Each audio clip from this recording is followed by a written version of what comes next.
दोस्तों, स्वागत है आपकी अपनी क्लास में। तो आज हम लोग पढ़ेंगे हिंदी वर्णमाला की प्रैक्टिस, छठा संस्करण यूनिवर्सल, राजपाल सर की। ठीक है सर, तो क्वेश्चन देरी न करके क्वेश्चन स्टार्ट करते हैं। क्वेश्चन नंबर 1, किस वर्ष में हिंदी भाषा को कार्यान्वित करने की स्वीकृति का प्रस्ताव था? तो कब था? 14 सितंबर 1949। अगला क्वेश्चन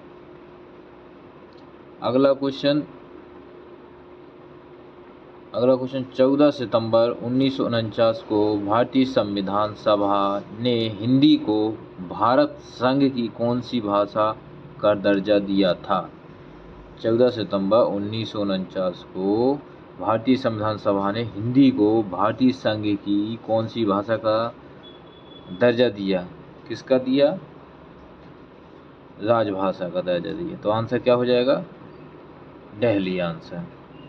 क्वेश्चन नंबर अगला, क्वेश्चन नंबर 3 क्या कह रहा है? हिंदी दिवस किस तिथि को मनाया जाता है?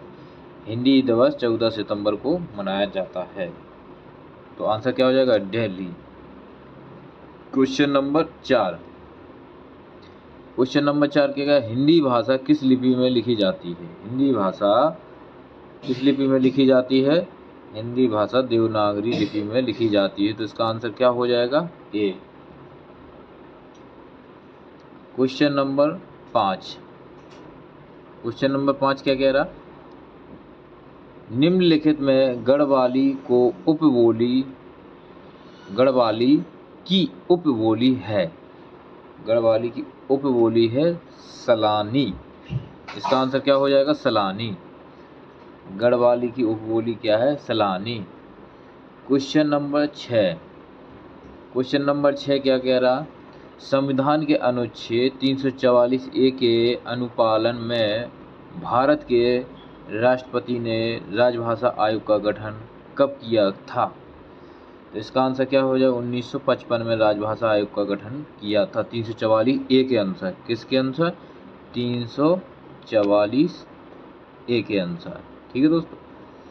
तो अगला क्वेश्चन नंबर 7 क्या कह रहा?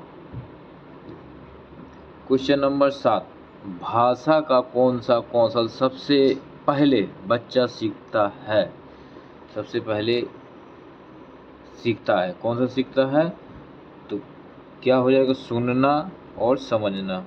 समझना बोले तो सारे में अपन लोग समझाते ना, उसको समझाना। तो क्वेश्चन नंबर 8 क्या कह रहा? हिंदी की उपभाषाओं की संख्या कितनी है? हिंदी की उपभाषाओं की संख्या कितनी है? हिंदी की उपभाषाओं की संख्या 5 है। तो इसका आंसर हो जाएगा ए आंसर। ठीक है दोस्तों। क्वेश्चन नंबर 9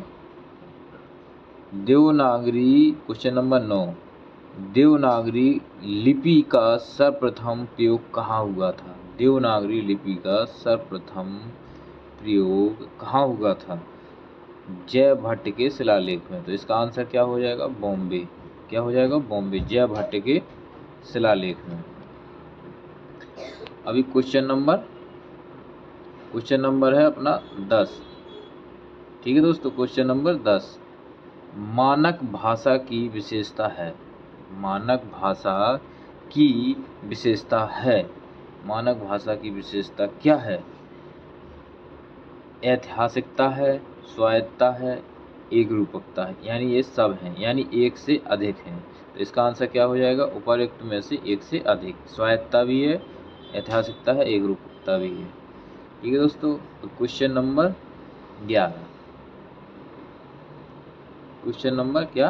11 भारतीय संविधान के में हिंदी को भारत की राजभाषा बताया गया है। हिंदी को भारत की राजभाषा संविधान के किस अनुच्छेद में बताया गया है? तो इसका आंसर क्या हो जाएगा? सी 343 का ए में। ठीक है दोस्तों। क्वेश्चन नंबर अगला,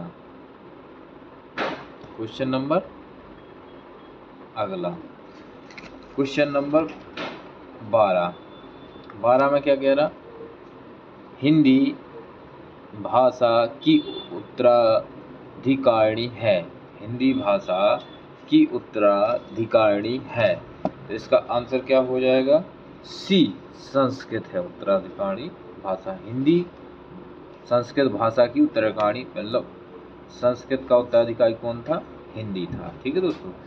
क्वेश्चन नंबर 13, संसार की प्रमुख भाषाओं में हिंदी का स्थान कौन सा है। संसार में जो बोली जाती है उसमें हिंदी का स्थान तीसरा है। ठीक है दोस्तों, संसार की प्रमुख भाषाओं में हिंदी का स्थान तीसरा है। अब अगला क्वेश्चन, क्वेश्चन नंबर 14 क्या कह रहा, भारत भाषा लिखने, क्वेश्चन नंबर क्या है 14, भाषा लिखने के लिए प्रयुक्त चिन्हों के व्यवस्थित रूप को क्या कहते हैं। भाषा लिखने के लिए प्रयुक्त चिन्हों के व्यवस्थित रूप को क्या कहते हैं। तो इसका क्या आंसर हो जाएगा, लिपि कहते हैं। तो चिन्हों के व्यवस्थित रूप को क्या कहते हैं, लिपि कहते हैं। इसका आंसर क्या हो जाएगा, डेहली। क्या हो जाएगा, डेहली। अभी क्वेश्चन नंबर 15 क्या कह रहा, ब्राह्मी से किस लिपि की उत्पत्ति हुई। ब्राह्मी से किस लिपि की उत्पत्ति हुई, तो किसकी हुई, देवनागरी लिपि की उत्पत्ति हुई। क्वेश्चन नंबर अगला 16, हिंदी को विकास प्रदान करने वाली भाषा कौन सी है। हिंदी को विकास प्रदान करने वाली भाषा कौन सी है, तो कौन सी हो जाएगी। क्वेश्चन नंबर 16 का क्या हो जाएगा, अपभ्रंश होता ना पहले, संस्कृत, पाली, प्राकृतिक, अपभ्रंश, अवहट, हिंदी। ठीक है, अपभ्रंश से हिंदी विकसित हुई है। क्वेश्चन नंबर 17 में क्या कह रहा, बिहारी हिंदी का विकास निम्न में से किस भाषा से हुआ है। बिहारी हिंदी का जो विकास हुआ है किससे हुआ है। 17 का क्या हो जाएगा, मागधी अपभ्रंश से। इसका आंसर क्या होगा, मागधी अपभ्रंश। अभी क्वेश्चन नंबर 18 में क्या कह रहा, 18 में क्या कह रहा, हिंदी की मूल उत्पत्ति किससे मानी जाती है। हिंदी की मूल उत्पत्ति किससे मानी जाती है। तो क्या आंसर हो जाएगा, सौर सैनी अपभ्रंश से हिंदी की उत्पत्ति मानी जाती है। आंसर क्या हो जाएगा, सी। क्वेश्चन नंबर 19, वाराणसी, गोरखपुर, आरा के मध्य कौन सी भाषा बोली जाती है। वाराणसी, गोरखपुर, आरा के मध्य भोजपुरी बोली जाती है। तो इसका आंसर क्या हो जाएगा, ए। अभी क्वेश्चन नंबर 20 में क्या कह रहा, ब्रज भाषा का केंद्रीय क्षेत्र है। ब्रज भाषा का केंद्रीय क्षेत्र क्या है, मथुरा। तो क्या आंसर हो जाएगा, ए, मथुरा। मथुरा में ब्रज भाषा यानी कृष्ण जी से संबंधित। क्वेश्चन नंबर 21 यानी 21 यानी 21 क्या कह रहा है, 21, बोली का क्षेत्र जब थोड़ा विकसित हो जाता है तो उसे साहित्य की रचना होने पर वह क्या बन जाती है। बोली से थोड़ा विकसित होने से उपभाषा बन जाती है। क्या बन जाती है, उपभाषा बन जाती है। बोली का क्षेत्र जब थोड़ा विकसित हो जाता है तो उसको उपभाषा बन जाती है। क्वेश्चन नंबर अगला, क्वेश्चन नंबर 22 बुंदेली का क्षेत्र है। बुंदेली का क्षेत्र क्या है, कुछ आंसर क्या हो जाएगा, डेहली। झांसी, जालौन, दतिया। क्या हो जाएगा, झांसी, जालौन, दतिया। क्वेश्चन नंबर 23 क्या कह रहा, जिस भाषा का अनुवाद किया जाता है उसे कहते हैं। जिस भाषा का अनुवाद किया जाता है उसको कहते हैं अपन स्रोत भाषा। क्या कहते हैं, स्रोत भाषा। जिसका अनुवाद अपन कर सकें उसको स्रोत भाषा कहते हैं। क्वेश्चन नंबर अगला 24 ब्रज हिंदी की किस उपभाषा के अंतर्गत आती है? ब्रज हिंदी किस उपभाषा के अंतर्गत आती है? तो इसका आंसर क्या हो जाएगा? पश्चिमी हिंदी के अंतर्गत आती है। ब्रजभाषा, बुंदेली, अवधी ब्रजभाषा, बुंदेली, कन्नौजी, ये सब पश्चिमी हिंदी के अंतर्गत आती है। क्वेश्चन नंबर अगला, क्वेश्चन नंबर 25। Question number 25। तो क्वेश्चन नंबर 25 में क्या कह रहा? उर्दू को यामनी भाषा कहने का श्रेय किसको जाता है? उर्दू को यामनी भाषा कहने का श्रेय किसको जाता है? तो ये हो जाता है लल्लू लाल को। किसको जाता है? लल्लू लाल को। क्वेश्चन नंबर अगला 26। निम्नलिखित में कौन सी बोली उत्तर प्रदेश में बोली जाती है? तो इसमें कौन सी बोली बोली जाती है? देखो, बुंदेली बुंदेलखंड में बोली जाती है, कन्नौजी, अवधी, ये भी बोली जाती है। यानी इसका आंसर क्या हो जाएगा? 26 का 26 का ए एंड सी होगा। ठीक है दोस्तों, बुंदेली भी बोली जाती, कन्नौजी भी बोली जाती है। Question number 27। Question number 27। Mathura और वृंदावन में मुख्यतः कौन सी भाषा बोली जाती है? कौन सी भाषा बोली जाती है? ब्रज भाषा बोली जाती है। मथुरा और वृंदावन में कौन सी भाषा बोली जाती है? ब्रज भाषा बोली जाती है। Question number 28। निम्नलिखित में से कौन सी बोली उत्तर प्रदेश की नहीं है?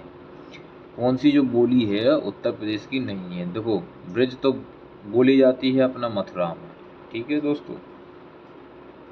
कौन सी नहीं है?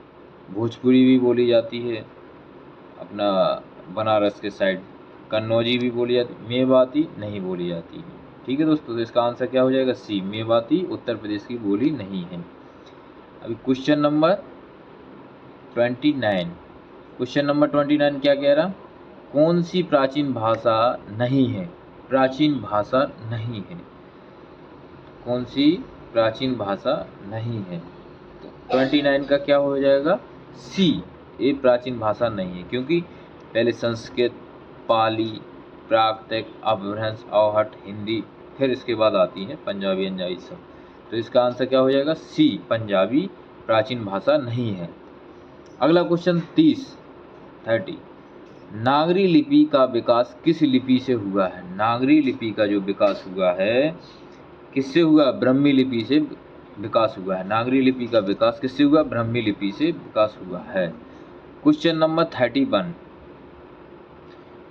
Question number 31।